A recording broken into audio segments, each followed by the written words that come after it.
dusomye Petero wa mbere, Si nous lisons dans 1 Pierre, Petero wa mbere 1 Pierre, igice ca mbere chapitre 1er, kuri uyu murongo wa 14 na 15 au verset 14, 15 et 16. icyo data ashaka Ce que Dieu veut, nicyo natwe dushaka kubamwo. c'est ce que nous voulons, c'est dans ces choses-là que nous voulons vivre aussi. Igice cya mbere duhereye kuri uyu murongo wa 14 À commencer par le verset 14. aravuga ngo mumere nk'abana bagamburuka, ntimwishushanye n'ukwifuza kwanyu kwa kera ko mu gihe cyo kutamenya kwanyu, ariko nk'uko yabahamagaye ari yera, namwe aba ariko mubabera mu ngeso zanyu, kuko byanditswe ngo mubabera nk'uko nanjye ndi uwera. Première épître de Pierre au verset 14, du verset 14 au verset 16, il est écrit: comme des enfants obéissants, ne vous conformez pas aux convoitises que vous aviez autrefois quand vous étiez dans l'ignorance. Mais puisque celui qui vous a appelé est saint, vous aussi soyez saints dans toutes vos conduites, selon qu'il est écrit: vous serez saints car je suis saint. Amen. Ntimwishushanye n'ibyifuzo byanyu bya kera. Ne vous conformez pas aux convoitises que vous aviez autrefois. C'est Dieu qui te parle. L'Imani ikubwiye. Ntimwishushanye n'ibyifuzo byanyu bya kera. Ne vous conformez pas aux convoitises d'autrefois. Ariko nk'uko yabahamagaye ari yera, Mais comme celui qui vous a appelé est saint, namwe mubabera kuko nawe ari uwera. vous aussi soyez saints parce que lui aussi il est saint. Iri jambo kuwa Mungu wahera twasomye ijambo nk'iri mu isezerano rya kera. Le dimanche dernier, on a lu la même parole mais dans l'Ancien Testament. Uno munsi dusomye ijambo nk'iri nyene mu isezerano risha. Et voilà qu'on lit la même parole dans la Nouvelle Alliance. Imana uko yari iri kera n'ubu ni kwiri. Dieu tel qu'il était avant et il est toujours le même. Ukwera yashaka kubona ku muntu niko igomba kubona n'uno munsi ku muntu. La sainteté qu'il voulait pour l'homme, c'est la même sainteté qu'il recherche encore. Hariho abantu benshi bitwaza ngo turi mu gihe cy'ubuntu. Il y a des gens qui ont des prétextes qui disent nous sommes dans les moments de grâce. Nkuko umenga Imana yarahevye yuko abanyabyaha boguma bikorera ibyaha. Comme si Dieu a changé et que les pécheurs peuvent rester dans leurs péchés. Imana ntiyigeze ibiheba. Dieu n'a pas changé. Iki gihe cy'ubuntu Ces temps de grâce, twaronse amasezerano meza gusumba ayo bari bafise kera. nous avons eu de meilleures promesses que les promesses qu'ils avaient avant. Ariko ubuntu ntibwaje guhindura Imana. Mais la grâce n'est pas venue changer Dieu. Ukwera kw'Imana kwagumye ari ukwera kwayo nyene. La sainteté de Dieu reste la sainteté de Dieu. Bibiliya irabitubwira ko La parole de Dieu nous le dit. kugira ngo ntihagire uwo kwihenda ngo ndi mu gihe cy'ubuntu ninakora ibyaha nta ngorane. Pour que personne ne puisse se tromper, que nous sommes dans le moment de grâce. Abaroma 6 kuri uyu murongo wa 15 Romains 6 au verset. aravuga ngo nuko tugire dute, mbega dukora ibyaha kuko tutaganzwa n'ibyagezwe, ariko tuganzwa n'ubuntu. Umve Bibiliya uko ivuga, biragahera. Ntimuzi yuko shobuja mwihaye kuba abagurano bo kumwumvira. Murabagurano b'uwo kumwumvira uwo, namba murabagurano b'icyaha kizana urupfu, cyangwa bo kumvira Imana kuzana ukugororoka. Romains 6 au verset 15 et 16. Verset 15. Quoi donc? Pécherions-nous parce que nous sommes non sous la loi, mais sous la grâce? Loin de là. Biragahera. Loin de là. Ubuntu bw'Imana La grâce de Dieu bwatuje ko est venue sur nous. kandi bushaka ko tuba abera nk'uko Imana ari yera. Et cette grâce veut que nous soyons saints comme Dieu est saint. Ushishikaye usoma ngaha muri Si on Bibiliya continue à lire dans cette Bible, aravuga ngo kuko icyaha cyazanywe n'umuntu umwe, il est écrit que le péché est venu d'un seul no homme. kugororoka kwazanywe n'umuntu umwe Aussi la nyine. justice est venue par un seul homme. Aravuga ngo ko ibyaha byashyizwe ku ngoma n'urupfu, Comme les péchés ont été établis par la mort, kuko imunaniye kugira ni mu Baroma 5:22 cyangwa na rimwe 21 haravuga ngo kugira ngo nk'uko icyaha cyashyizwe ku ngoma n'urupfu aba ariko n'ubuntu bw'Imana bushyirwa ku ngoma no kugororoka. afin que comme le péché a régné par la mort, ainsi la grâce régna par la justice pour la vie éternelle. Ukugororoka, La justice, ukwezwa, la sainteté. mu bisanzwe kugushyira ku ngoma mu kuronka ubwiza bw'Imana n'ubushobozi bwayo. Donc c'est ce qui fait que tu puisses régner pour avoir la justice de Dieu. Bibiliya tubwira mu Baheburayo 12 umurongo wa La parole 14 de Dieu aussi dans Hébreux 12, 12 ku murongo wa 14 aratubwira ngo utejejwe celui qui n'est pas saint, ntazoraba il umwami. ne peut pas voir le Seigneur. Nicyo gituma dusabwa C'est pourquoi on nous demande muri iki gihe cya none que kwezwa. dans les moments précis, on doit être saint. Bibiliya niko itubwira. C'est ce que nous demande la parole de Dieu. Dusomye kuri uyu murongo wa 25 mu Baheburayo 12 Si on lit au verset 25, Hébreux 12, aravuga ngo mwirinde kwanka kumva iyiri kwiravuga babandi ko batakize bamwe banka uwababuriye mu isi tweho tuzorushiriza cyane kudakira namba dutera ibitugu iyituburira iri mu ijuru. il est écrit, gardez-vous de refuser d'entendre celui qui parle, car si ceux-là n'ont pas échappé, qui refuserait d'entendre celui qui publiait les oracles sur la terre? Combien moins échapperons-nous si nous nous détournerons de celui qui parle du haut des cieux? Pawulo yari yarabitse Paul le savait, yuko ukwera que la sainteté gutegetswe kuza imbere y'ibindi byose doit venir avant toute autre chose, kuko niko kuzana ubuntu bw'Imana. parce que c'est elle qui amène la grâce de Dieu. Nicyo gituma C'est pourquoi yaravuze ati jewe ngwanya umubiri wanjye nkawuhindura umuja il a dit, moi je combats contre ma chair et je la fais esclave, kugira ngo maze kubwira abandi pour que quand je prêche aux autres, nanjye sinze mboneke ntemewe. et que moi aussi je ne puisse pas paraître comme celui qui n'est pas accepté.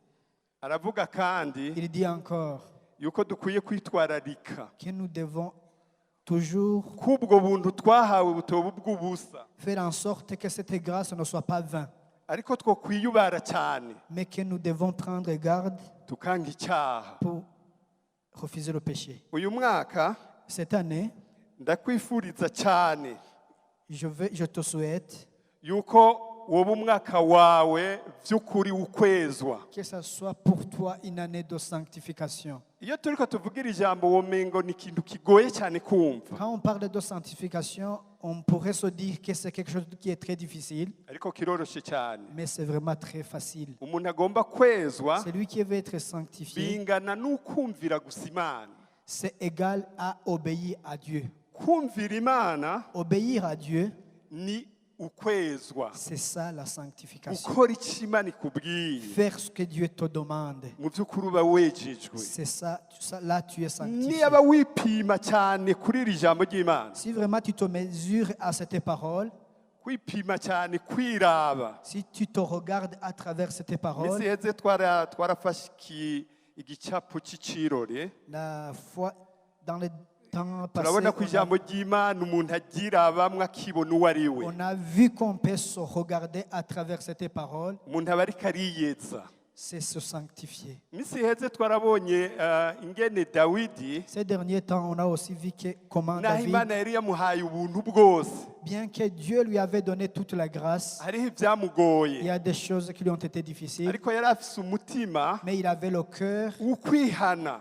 de se repentir. Nicyo gituma Imana ishaka ko nawe C'est pourquoi Dieu cherche que toi niyaba hari aussi, ikintu kitameze s'il y neza, a quelque chose qui ne va pas, fata ingingo ihuye n'uko ijambo ry'Imana rivuga. prends la décision conforme à la parole de Dieu. Nuno munsi turashobora gushishikara turabe n'abandi bantu, Même aujourd'hui, on va continuer, on peut voir même d'autres personnes. turashobora kuraba ba Gehazi, On peut voir Géasi, turashobora kuraba ba Ananiya, Ananias, turashobora kuraba n'abandi nka ba On Salomo. peut voir aussi Salomon. Nta muntu n'umwe Imana yihanganiye ku bijyanye n'ibyaha, Toutes ces personnes, Dieu n'a jamais résisté kuko au péché. yavuze ngo nk'uko iyo abahamagaye ari yera, Parce qu'il est écrit, comme celui qui vous a appelé est saint, namwe muba bera nkayo. vous aussi vous devez être saint comme lui. Ko Imana ko hariho abababuriye bari mu isi bamwe ba kera, Comme il y a des gens qui ont averti ces gens quand ils étaient aba encore sur bariko cette bavuga terre. ba Nowa. On parlait de Noé. Nowa yaraburiye abantu, Noé a averti aux avuga gens. bati ujya mutama n'umusazi, Il disait, ce sauvier, il est ariko fou. bose nta n'umwe yakize. Mais ces gens, Bari ils n'ont pas babigize survécu. ibintu byo gufyina, Ils pensaient que ce sont des jeux d'enfants. ariko ijambo ry'Imana rihejeje kutubwira uko Mais la parole de Dieu vient nous dire ceci. ko ivyo byashitse baburirwa n'abari mu isi. Comme cela est arrivé, alors qu'ils avaient été avertis, Ibaze abariko baburirwa n'Imana yo nyene mu ijuru mu ijambo ryayo. imaginez-vous ceux qui sont en train d'être avertis par Dieu, leur Dieu qui est dans les cieux. Reka twifatikize akarorero ka Salomo. On va voir l'exemple de Salomon.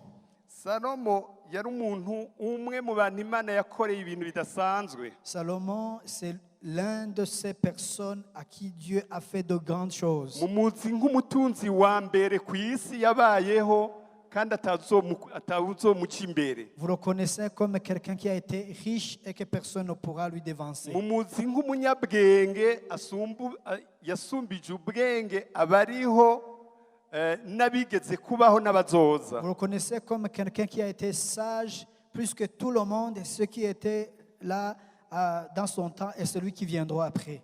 Imana yari yaramuhamagaye Dieu lui avait appelé. iramubwira iti Salomo, Dieu lui avait dit, Salomon, unyumvire écoute-moi.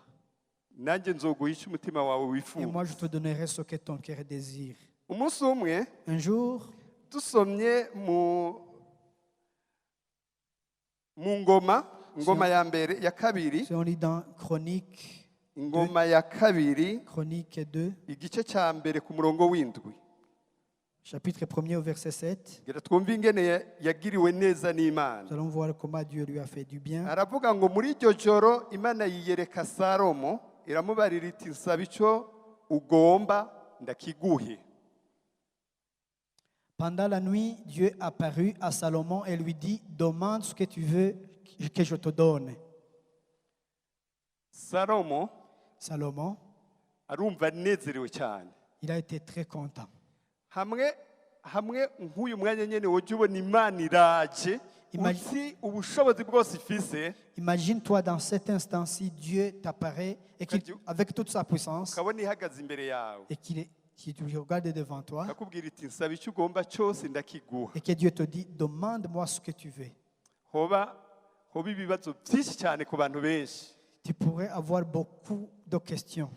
by'ukuri hoba ikibazo Tu pourrais te demander beaucoup de choses. nk'ubu wewe dufate kwibagije wewe aka kanya, Peut-être que Dieu te demande maintenant même, irakubagira iti nsaba icyo ugomba cyose ndakiguha. demande ce que tu veux que je te donne et je vais te le donner. basi yishure twumve. Tu peux répondre. yiyishurire wewe nyene. Maintenant, donne-toi une réponse. dufate ko Imana twama tuvuga ngaha tuti Imana data wa twese se w'umwami wacu Yesu iragahezagirwa kuko yaguhezagiye imihezagiro yose muri Kristo Yesu. On le dit souvent ici, béni soit Dieu, notre Père, le Père de notre Seigneur Jésus-Christ, qui nous a bénis de toutes les bénédictions spirituelles. hariho abamaze kubyakira ko Imana yabivuze kandi bategezwa kuzobikorerako. Il y a ceux qui l'ont déjà reçu et qui doivent œuvrer pour ça. hariho n'abandi bakiteza ibindi bintu. Et il y en a d'autres qui s'attendent à d'autres choses. ubu rero dufate ko Imana ikubwiye iti nsaba icyo ugomba ndakiguha. Maintenant, suppose que Dieu te demande, demande-moi ce que tu veux et je te le donne.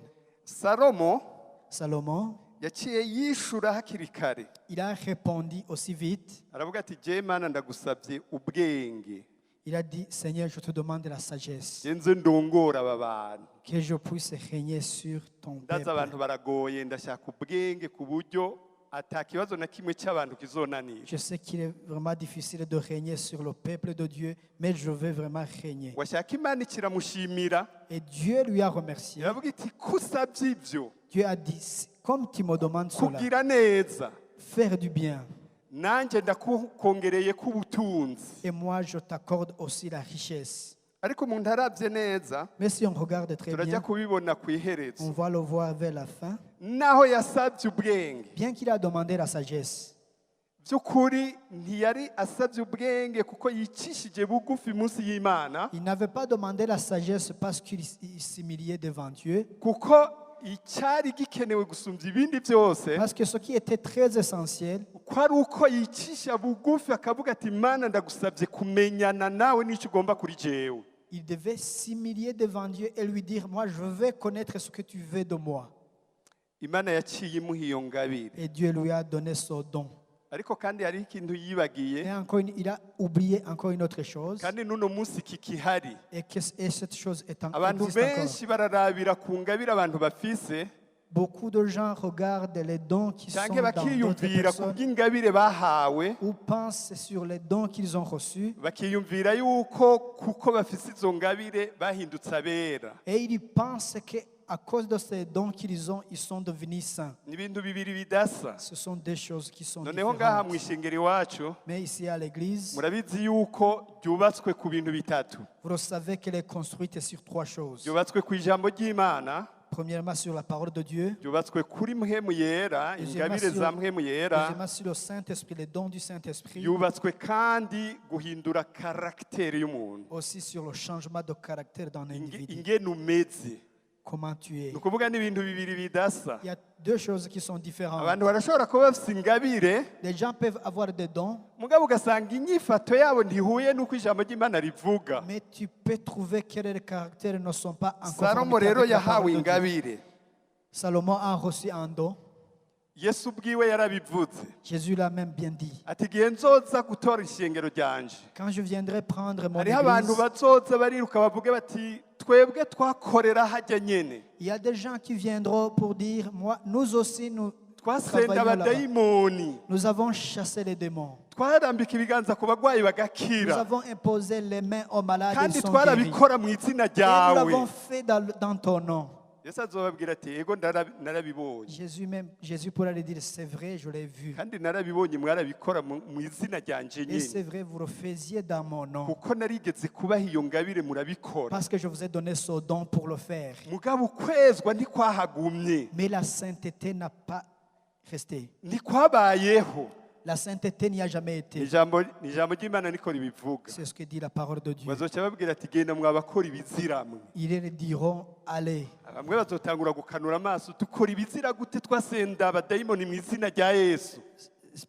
Les uns commencent à ouvrir les yeux. Comment se fait-il que nous puissions être chassés? Ijambo ry'Imana niko rivuga. C'est ce que dit la parole de Dieu. Ingabire yarazihawe Salomo, Les dons, ils les ont reçus Salomon. ariko yafashe umwanya munini wo gukoresha izo ngabire ziwe, Mais il a pris beaucoup de temps à faire exercer ses dons. yibagira cyane kwezwa, Et il a oublié la sainteté. yibagira icyari cy'intango z'ibintu. Il a oublié la base. Ndashaka kubabwira, Je vais vous rappeler Shetani ubwiwe que Satan lui-même, arafise ingabire aha abantu biwe. il a des dons qu'il donne à ces gens. Mu isi y'impwemu Dans le monde spirituel, harimo ingabire zibiri. il y a deux sortes de Hariho dons. ingabire ziva ku Mana, Il y a des dons qui viennent de Dieu. ariko kandi hariho n'ingabire ziva ku Il y Shetani. a aussi des dons qui viennent de Satan. Rero Imana ishaka yuko turonka ingabire iva ku Mana kandi ikorana n'ukwezwa. Donc Dieu veut nous donner des dons qui viennent de lui et qui travaillent avec la sainteté. Salomo Salomon, izi ngabire by'ukuri yarazikoresheje. il a utilisé ces dons. Uravye mu ngoma ya mbere, Si on regarde dans 1 Chronique, yironderera icyubahiro gikomeye cyane. il a recherché la gloire. Ingoma ya mbere igice cya 29, 1 Chronique, chapitre 29. igice cya 29, Chapitre 29, kuri uyu murongo wa 23. au verset 23. Nuko Salomo abyagira ku ntebe y'ubwami ishinzwe n'uhoraho ari umwami mu gishingo cya se Dawidi. Agira ikiganza cyiza kandi Abisirayeli bose baramwumvira. Abaganwa bose n'abantu n'abahizi bo n'abana bose b'umwami Dawidi bakomera amashyi umwami Salomo. Uhoraho akuza Salomo cyane imbere y'Abisirayeli bose, amuha icyubahiro n'ubwami bitigeze kuba ku mwami n'umwe mu bamwitangiye imbere mu Bisirayeli. 1 Chronique 29 du verset 23, Salomon s'assit sur le trône de l'Éternel comme roi à la place de David son père. Il prospéra et tout Israël lui obéit. Tous les chefs et les héros et même tous les fils du roi David se soumirent au roi Salomon. L'Éternel éleva au plus haut degré Salomon sous les yeux de tout Israël et il rendit son règne plus éclatant que ne fit celui d'aucun roi d'Israël avant lui. Imana imugirira ubuntu bwose. Dieu lui a fait toute grâce. Ndabizi mu masengesho yacu Je sais que dans nos prières, twama turiko turasaba Mana tugirira ubuntu, on demande chaque fois que Dieu duhe nous ibyo fasse grâce, tubuze, que Dieu nous donne ce qui nous manque, duhe ingabire que Dieu yawe, nous donne ses dons, dufashe Mana. que Dieu nous aide. Icyo kintu ni cyiza cyane, Ça, c'est très bien. mugabo uze wige kubijera la gestion yabyo, Mais apprends à gérer ces choses. kuko kubihabwa ni kimwe, Parce que recevoir ces choses, c'est un. ariko kubikoresha kubw'icyubahiro cy'Imana n'ibindi, Mais faire exercer ces choses pour la gloire de Dieu, c'est autre chose. kuko kumenya icyo bikora nicyo cyankenegwa, Parce que l'essentiel, c'est kuko comprendre Imana ifise ibikwiye umuntu wese. ce à quoi ça sert. Parce que Dieu a tout ce qu'il faut pour chacun. Usomye kuri uyu murongo wa 30, dusomye mu bami, abami ba mbere, Si on lit dans un roi, abami ba mbere 4, un roi, dushishikara tubona iby'Imana yamukoresheje. un roi 4, nous voyons ce Abami qu'il ba a fait mbere à travers de igice lui. cya 4, Un roi, chapitre 4, igice cya 4 chapitre 4, turasoma kuri uyu murongo wa 29. au verset 29. Aravuga uko ngo ni uko Imana iha ubwenge n'ubuhinga bwinshi cyane n'umutima wagutse nk'uko isesero ry'umusenyi wo mu kiyaga ryagutse. Ubwenge bwa Salomo bwaruta ubw'abanyabwenge bose b'iburasirazuba n'abo muri Egiputa. Un roi, chapitre 4, au verset 29, Dieu donna à Salomon de la sagesse, une grande intelligence et des connaissances multipliées comme le sable qui est au bord de la mer. Au verset 30, la sagesse de Salomon surpassait la sagesse de tous les fils de l'Orient et toute la sagesse des Égyptiens. Dusomye kuri uyu murongo wa 32, Au verset 32, yigeneye imigani 3,000 n'indirimbo 1,005. verset 32, il a prononcé 3000 sentences et composé 1005 cantiques. Uyu Salomo Sur Salomon. murabona ibintu yakora, Vous voyez ce qu'il a fait. yaravuga ibintu byinshi cyane, Il a parlé de grandes choses. yariyumvira rwose. Il pensait beaucoup. Murabona ngo yigeneye imigani 3,000, Vous voyez qu'il a prononcé 3000 sentences. agira indirimbo 1,005. Et il a composé 1005 cantiques. Urajya gutangara niwasanga ibi yavuga atabikora. Vous allez être étonné si vous voyez que ce qu'il disait, il ne le faisait pas. Ntacyo byamufashije. Ça ne lui a servi à rien. Nashaka kubabwira nawe yabibwira benshi ntacyo Je byabafashije, vais lui dire que même à qui il a adressé ces paroles, kuko byari bibuzemwo amavuta ya mpwemu yera. ces paroles n'avaient pas d'onction. Ahanini yabivuga kuko yagomba kwirata ku bantu ubwenge afise, Il parlait ces choses parce qu'il voulait se donner la gloire. ubwo ibyo Imana yamuhaye yabigize ibyiwe, Ce que Dieu lui a donné, il les a fait kugira siennes ngo yironkere icyubahiro ubwiwe wenyene. pour faire sa gloire pour lui-même. Usomye kuri uyu murongo wa 34, Si on regarde au verset 34, nuko abantu bava mu mahanga yose bazanywe no kumva ubwenge bwa Salomo, barungitswe n'abami bose bo mu isi bumvise iby'ubwenge bwiwe. 34, il venait des gens de tous les peuples pour entendre la sagesse de Salomon de la part de tous les rois de la terre qui avaient entendu parler de sa sagesse. Yari umuntu yatoneshejwe n'Imana bikabije. Il était quelqu'un qui avait reçu vraiment la faveur de Dieu. ubuntu bw'Imana La faveur de Dieu, la grâce de Dieu, ntibuze bwigere bubapfa kubusa. que ne soit pour toi, que ne soit jamais pour toi. Imbere y'uko Salomo yimikwa, Avant que Salomon soit investi, hariho amategeko Imana yari yaramuhaye, Dieu avait mis en place certaines règles. hari ibyo yari yaramubwiye byangenderwako, Il y a des choses que Dieu lui avait dit, très ategerezwa essentielles, kubahiriza kugira ngo ibyo yamuhaye byose bize bigende neza. auxquelles il devait se soumettre pour que ces choses puissent aller très bien. Bimwe mu byo yari yarabwiwe atari gukora, Certaines choses qu'il ne devait pas faire, turashobora kubisoma muri Deuteronome 17, on peut le voir dans gusubira mu Deutéronome, byagezwe igice cya 17. dans Deutéronome 17. Igihe yimikwa hariho ibyo Imana yamubwiye atazokora. Quand il a été intronisé, il y en a certaines choses que Dieu lui a dit de ne pas faire. Igice cya 17 Deutéronome 17, kuri uyu murongo wa 16, verset 16. nguko Imana itubwira ko tubabera, Comme Dieu nous demande d'être saints, Salomo kugira ngo abe uwera yari yarasabwe ibyo yokora. pour que Salomon soit saint, Dieu lui avait demandé certaines Kuri choses. 16 haravuga ngo ikibujijwe ntaze yironderere amafarasi menshi canke ngo agire abantu atuma muri Egiputa kugira ngo yironkere umukimba w'amafarasi, kuko Uhoraho yababariye ati ntimuze musubire kujyana iyo nzira ukundi. Au verset 16, mais qu'il n'ait pas un grand nombre de chevaux et qu'il ne ramène pas le peuple en Égypte pour avoir beaucoup de chevaux, car l'Éternel vous a dit, vous ne retournerez plus par ce chemin-là.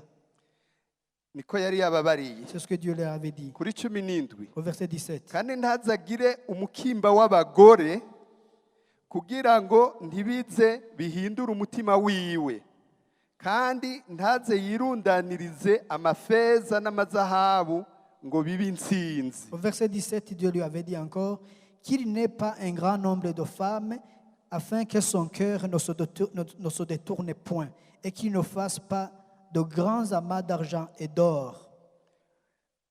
Kugira ngo agire intsinzi, Pour qu'il ait la victoire, hari ibintu yari abujijwe, il y a des choses auxquelles il ne devait pas faire. ngo ntazagure amafarasi muri Egiputa. Qu'il ne cherche pas de chevaux en Égypte. Murabizi yuko ubwoko bw'Abanyisirayeli bwari buheruka kuva muri Egiputa. Vous le savez que le peuple d'Israël venait de l'Égypte. Imana irababwira yuko batazosubira kwiyaprovisiona muri Egiputa. Et Dieu leur avait interdit de ne pas s'approvisionner de l'Égypte. Icyo cyari cya mbere. C'était la première interdiction. Icya kabiri aramubwira ati ntuzugire abagore benshi. Dieu lui avait aussi interdit d'avoir beaucoup de femmes. Icyo cyari cya kabiri. Cya gatatu aramubwira ati ntazote umutwe mu kurondera amafaranga. La troisième interdiction, Dieu lui avait interdit de ne pas chercher beaucoup d'argent et d'or. Ibyo yari abifise. Il avait déjà reçu Imana yari cela. yamuhaye umugisha udasanzwe, Dieu lui avait donné la bénédiction extraordinaire, ariko ntiyamenya mais kubikoresha. il n'a pas su mettre en pratique ces choses. Dusomye ingene byagenze mu nyuma, Si nous lisons ce qui s'est passé plus tard, kadusome igice cy'icumi ngaha mu bami, abami ba mbere igice cy'icumi, 1 Roi chapitre 10, abami ba mbere igice cy'icumi, 1 Roi chapitre 10, turasoma kuri uyu murongo wa 28. nous allons lire le verset 28, Igice cy'icumi ku murongo wa 28. 10, 28. Umve Salomo ingene byagenze. Kandi amafarasi Salomo yari atunze bayakura muri Egiputa, abadandaza b'umwami bayagura aramasho ubusho bwose igiciro cyabwo. Au verset 28, il est écrit, c'était de l'Égypte que Salomon tirait ses chevaux, une caravane de marchands du roi les allait chercher par troupeau à un prix fixe. Mwibuke Salomo, Souvenez-vous que Salomon, Imana yamuhaye ibintu byose bibaho. que Dieu lui a donné toutes choses. mu minsi narasomye ingene rasiyo yiwe yo ku munsi Ces derniers temps, il a lu comment sa ration journalière. avuga yuko ku munsi umwe habagwa inka 30.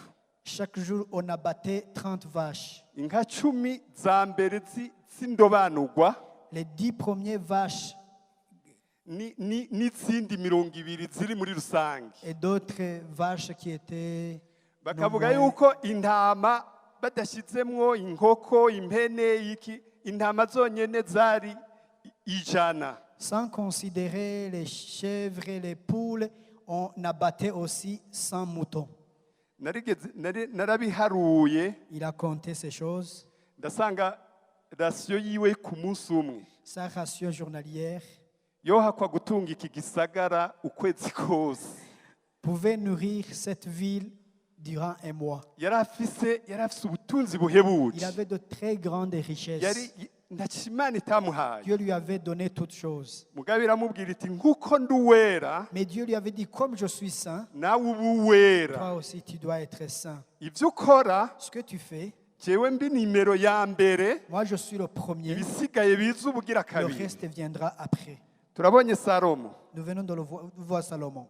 ngo icyo yari yarabujijwe Les interdictions qu'il nicyo avait, yaciye akora c'est ce qu'il a fait. wewe yiyumvira uburyo aronka amahera n'ubutunzi Lui, il pensait comment avoir l'argent et la richesse. abona yuko ahantu honyine ashobora kwiyaprovisiona ari muri Et egiputa il a vu que où il devait s'approvisionner, c'était en Égypte. kuko bavuga yuko ngo yari afise imikogote irenga 1,500.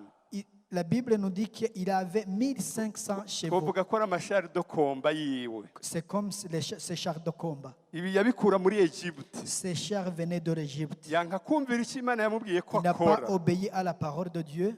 dusomye kuri uyu murongo wa 27 Si on lit ici à la parole, au verset 27, aravuga uku amafeza umwami yarushe ayahindura nk'amabuye i Yerusalemu.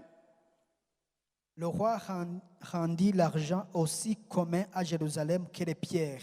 ni ukuvuga yari yamubwiye ati ntutumutwe ku mahera Dieu lui kuko avait, naraguhezaga iyo yaronse uzi uyakoresha Dieu lui avait interdit de se troubler pour l'argent parce que Dieu lui avait déjà béni. mu byumva imana ntiyanka abatunzi Écoutez bien, Dieu non, aime aussi ariko ceux qui sont irashaka mu riches. butunzi wahawe Mais il veut que dans ta richesse, yuko yesu ashyiramo ikiganza ciwe que Jésus puisse y mettre sa main akakurongora ingene bikora et qu'il te conduise comment tu dois faire. kuko arakeneye yuko ubu butunzi Parce il veut que tu sois riche. mbere ubutunzi ngo buri mu minwe y'abanyamahanga Même les richesses qui sont dans les ngo mains des étrangers burarira bushaka kuva mu minwe yabo veulent quitter leurs mains kugira ngo buze kwa nyenebwo umwana w'imana pour venir dans le propriétaire qui est l'enfant de Dieu.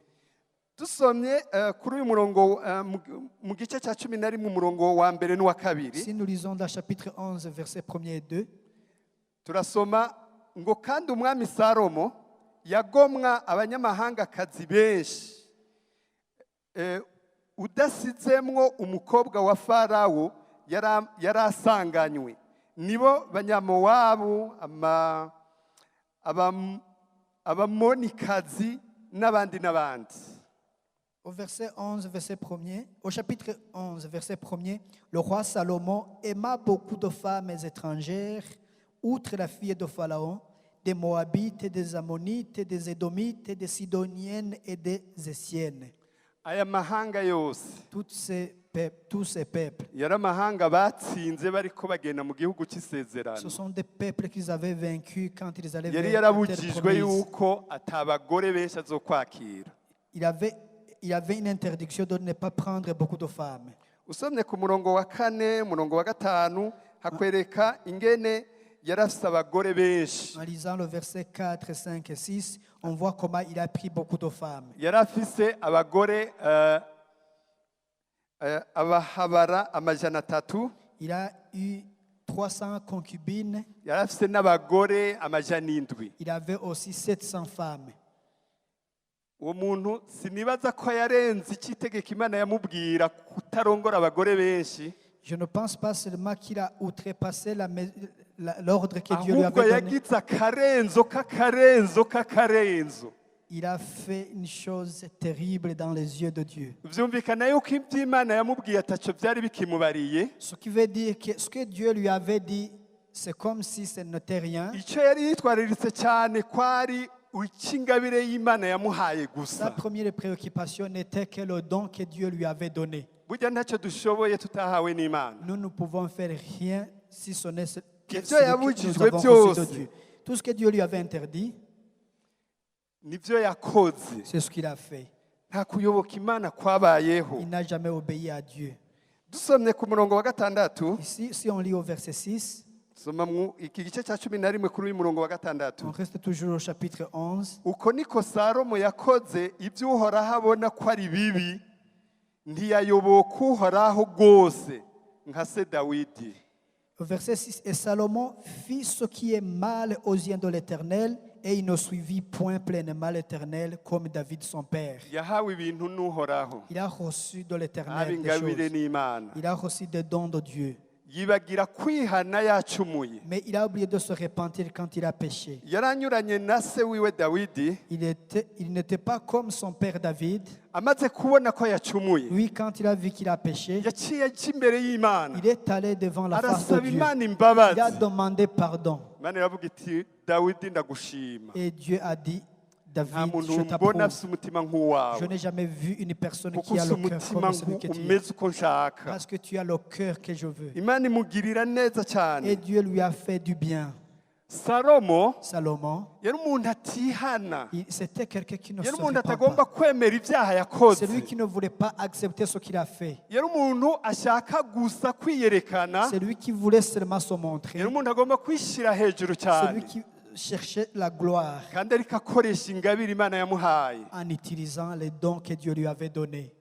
Arashika igihe, Il est arrivé à un moment, kuko Imana ivuga iti nta mahoro ku munyabyaha, comme Dieu dit, il n'y a pas de paix à celui qui est dans les péchés. ashika ahantu by'ukuri Imana iravuga iti ko wanse À kwihana, un certain moment, Dieu dit, comme tu ne veux pas te iraba repentir, ibintu ingene bigira bikugendere. regarde comment les choses vont aller pour Reka toi. dusome mu musiguzi, Nous allons le voir dans Ecclésiaste. dusome umusiguzi, Ecclésiaste. wumve Dawidi, Salomo ingene byamugendeye. Vous allez entendre ce qui est arrivé à Salomon. Umusiguzi igice cya kabiri, Ecclésiaste chapitre 2. umuntu yahawe byose n'Imana, C'est lui qui a reçu tout de Dieu. umuntu ubuntu bwose bwari kuri C'est we. lui qui avait la grâce et la faveur Umuntu de Imana Dieu. yamubajije ngo icyo agomba cyose amusaba arakimuha. C'est lui à qui Dieu a demandé de lui demander tout ce qu'il veut. Umusiguzi kabiri, Ecclésiaste 2, usome ku murongo wa 23. au verset 23. Wumve Dawidi, wumve Salomo aho byari bigeze. Écoutez, Aravuga ngo kuko iminsi yiwe yose ari imibabaro, kandi umuruho wiwe ari ntuntu, mbere no mu ijoro naho umutima wiwe nturonka akaruhuko. Ibyo nabyo nyene nubusa. au verset 23, Ecclésiaste chapitre 2, tous ces jours ne sont que douleur et son partage n'est que chagrin. Même la nuit, son cœur ne repose pas, c'est encore là une vanité. Usomye iki gice, Si on lit ce passage, cyari igice yanditse mu iherezo ryiwe. c'est le passage qu'il a écrit vers la fin de sa vie. Aravuga ikintu cyose ngo nubusa gusa. Il dit chaque fois que tout est vanité. Avuga ngo amarushwa, Il parle de douleur, malheur, des malheurs. nibyo yumva kuri we. C'est ce qu'il entendait. ce qu'il Amarushwa. sentait, les malheurs. Avuga ngo amafaranga nubusa gusa. Il parle que l'argent n'est que vanité. Niwe yariko arabivuga. C'est lui qui parle. Aravuga ngo abagore ngo nubusa Il gusa. parle que les femmes ne sont que vanité. Ashika ahantu ati byose nubusa. Il arrive là où il dit que tout est vanité. Avuga ngo ubwenge nubusa Il gusa. arrive là où il dit que la sagesse est vanité. Ibi yabitumwe n'iki?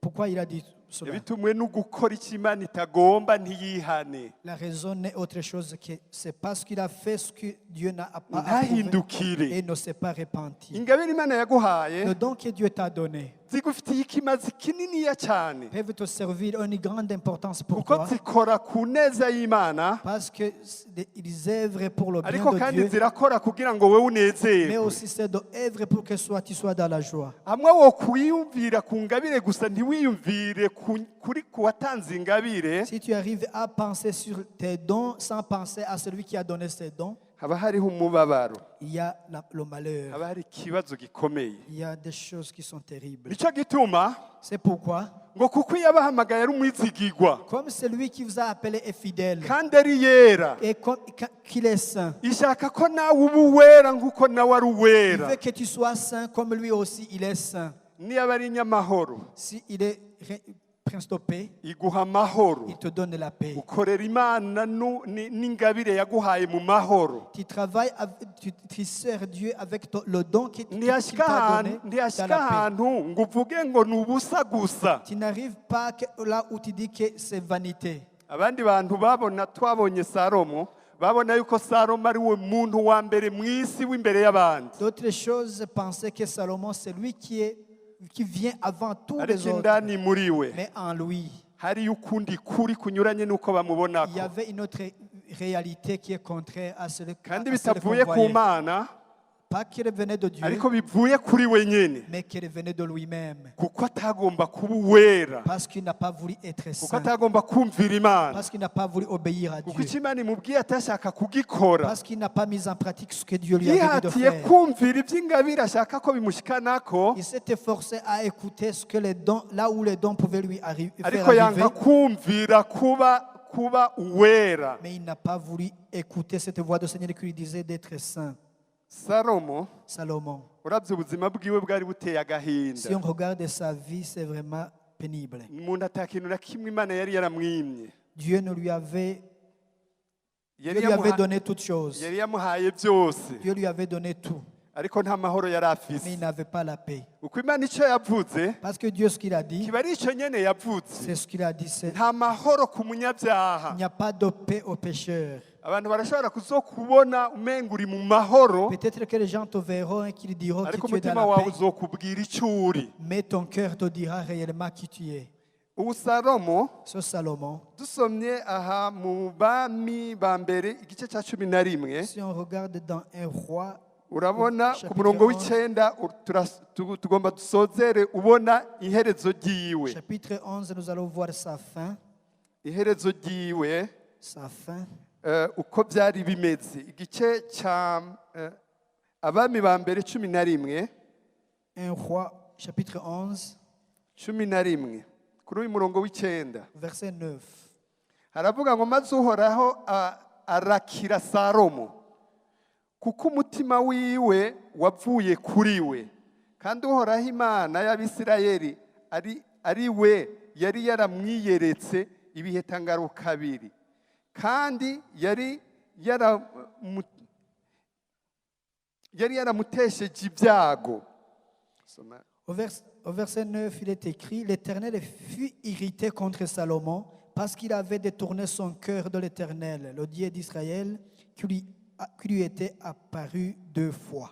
11 nicyo cyatumye uhoraho abarira Salomo ati ko wakoze ibyo ntiwitondere isezerano ryanje n'amabwirizwa yanje nakugeze, sinzogenda ntagushikuye ubwami nkabuha umusabyi wawe.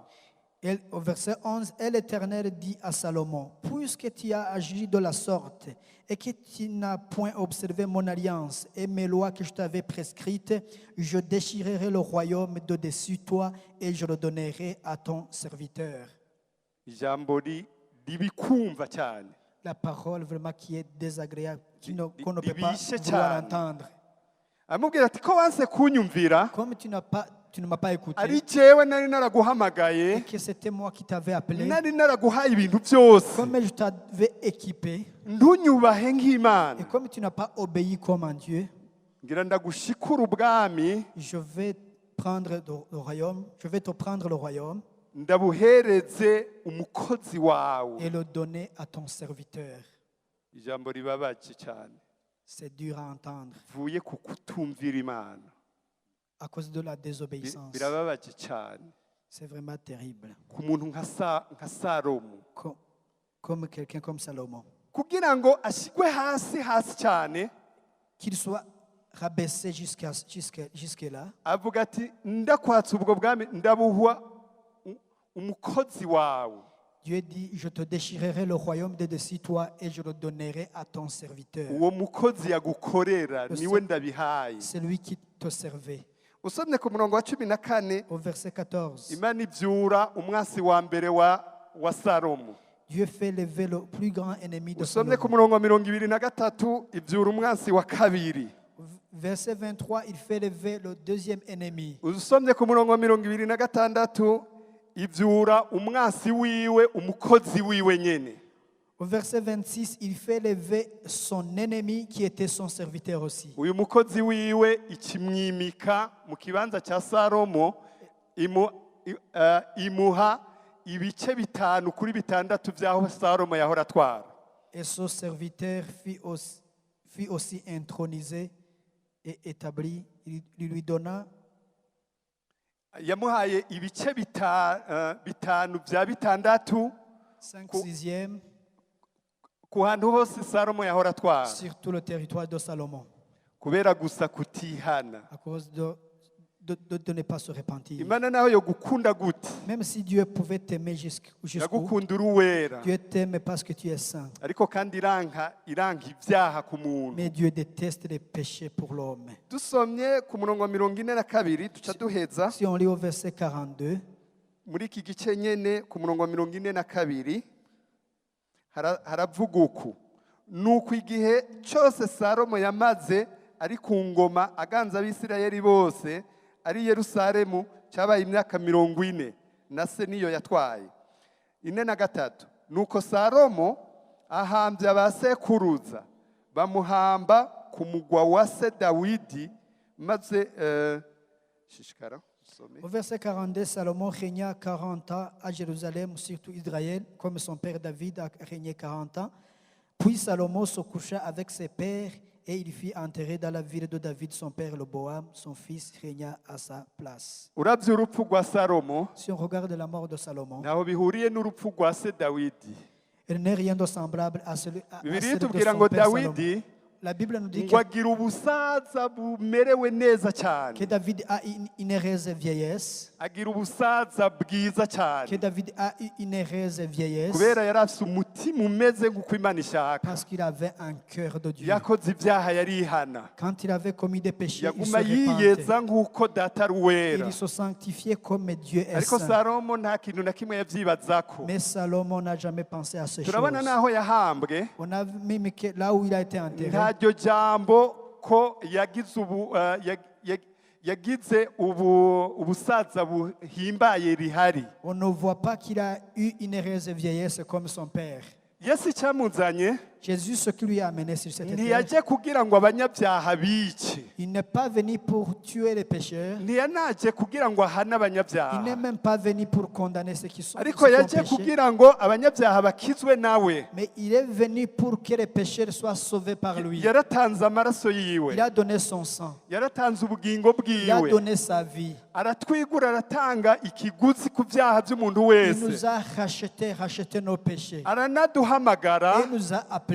aturushe aruhijwe n'ibyaha naze kuri Et jewe, que toute personne qui est fatiguée, qu'il se décharge ndamwoza sur moi. n'amaraso yanje. Je vais lui laver par mon sang. Yesu nicyo akugombako. C'est ce que Jésus veut Yesu aujourd'hui. ashaka kukoza, Il veut te laver. ashaka ko umugira uwa mbere, Il veut qu'il soit le ashaka premier pour kuguha toi. ubuzima Il buhimbaye, veut te donner une vie heureuse, ubuzima bumerewe neza, une vie abondante. akuraba akagushima, Quand il te regarde, qu'il soit très akavuga ati content. nguyu umwana Et qu'il wanje, dise, voilà mon nguyu enfant. umeze uko nshaka. C'est lui qui est comme je Ibyo veux. bikorerwa mu mutima wawe, Cela se passe dans ton cœur. kazoza kawe kari muri we, Ta destinée se trouve en lui. icyubahiro n'inganji bibi byiwe Sa gloire et son règne, c'est pour lui ibihe bitazoshira. éternellement.